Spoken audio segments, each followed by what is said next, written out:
Кыргызстанда мыйзам иштей баштагандан тарта бардык тармактагы кылмышкерлер жазалана баштады. Албетте, мыйзамдын таасири карылоо менен алектенген интернет колдонуучуларында кыя өткөн жок. Алардын бир тобу жоопко тартылса, айрымдарынын соттук иши бүгүнкү күнгө дейре уланып келет.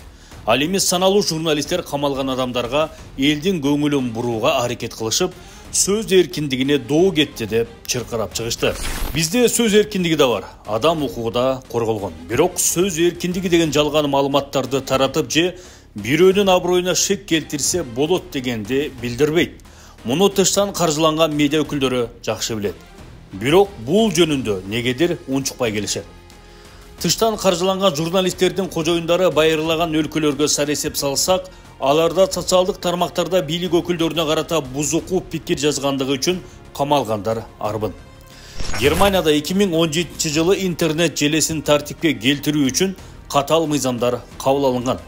Абройго шек келтирген пост үчүн жеке тараптар 5 миллион евро, юридикалык жактар 50 миллион евро айыптөлөйт же 3 жылга чейин камалат. Ал эми Испанияда бийликтегилерге сөз тийгизди деген айыптоо менен 3 жылдын ичинде 48 000 адам соттолгон. Түркияда болсо 4 жылга чейин камалат же айып пул төлөйт. Польша мамлекетинде президентке сөз тийгизгендер 3 жылга чейин камалат. Түгүл, бул өлкөдө башка мамлекеттин башчысынын аброюна шек келтирсе да жоопко тартылат. Дал ушуга окшош мыйзамдар Дания, Бельгия, Португалия, Австралия, Израиль жана Канада өңдүү өлкөлөрдө да бар. Нидерланды мамлекети тууралуу сөз кылсак, алардын канышасына сөз тийгизгендер 5 жылга чейин эркинен ажыратылат. Ал эми Америка Кошмо Штаттарында президентти шылдыңдап чыгарган сүрөт үчүн камалып кеткендер да бар. Францияда болсо 45 000 евро айып төлөйсүң же эркиндиктен ажырайсың. Улуу Британияда 2023 жылы 3000ден ашык адам жоопко тартылган. Европа өлкөлөрүндө бул мыйзам лайк басып, репост кылгандарга да тийиштүү экенин белгилей кетели. Өткөн аптада Facebook'тагы билдирүүсү үчүн камакка алынган Канышая Мамыркулованын айланасында саналуу кишилер коомдук талкуу жаратканга аракет жасашты. Ал эми тыштан каржыланган медиалар сөз эркиндигине доо кетти деп кыйкырып чыгышты. Өнүккөн өлкөлөрдүн мыйзамына ылайык Канышая Мамыркулова миллиондогон айып төлөп камалмак. Баса белгилей кетели.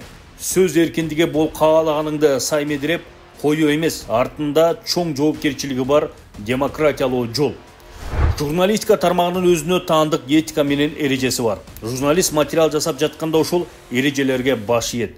Ал эми биздин өлкөдө өздөрүн эркин журналист атагандар саясатчыга айланып калгандарын да айта кетели. Социалдык тармактарда ишмер жүргүзгөн медиалар же жеке тараптардын ишине багыт берген кураторлор бар. Алар тыштан каржыланып башка өлкөнүн саясатын жүргүзүшөт. Элге жаккандай материалдарды жасап колдоочуларды топтоп, керектүү учурда электоратты мамлекеттин ички ишине кийгилишүүгө колдонушат. Кийинки чыгарылышта алардын ар бири тууралуу кеңири айтып беребиз. Жогоруда сөз болгон мыйзам бизде да иштей баштаганда сөз эркиндигине доо кетти деп кыйкырык салгандардын айыптоосун орунсуз деп атасак болот. Анткени Европада абройго шек келтирген пост үчүн же ага лайк басса мыйзам алдында жазаланат. Жогоруда айтып өткөндөй сөз эркиндиги бул каалаганыңды саймедиреп коюу эмес, артында чоң жоопкерчилиги бар демократиялык жол. Андыктан маданияттуулукту сактап, өнүгүүнү көздөй алдыга жылалы.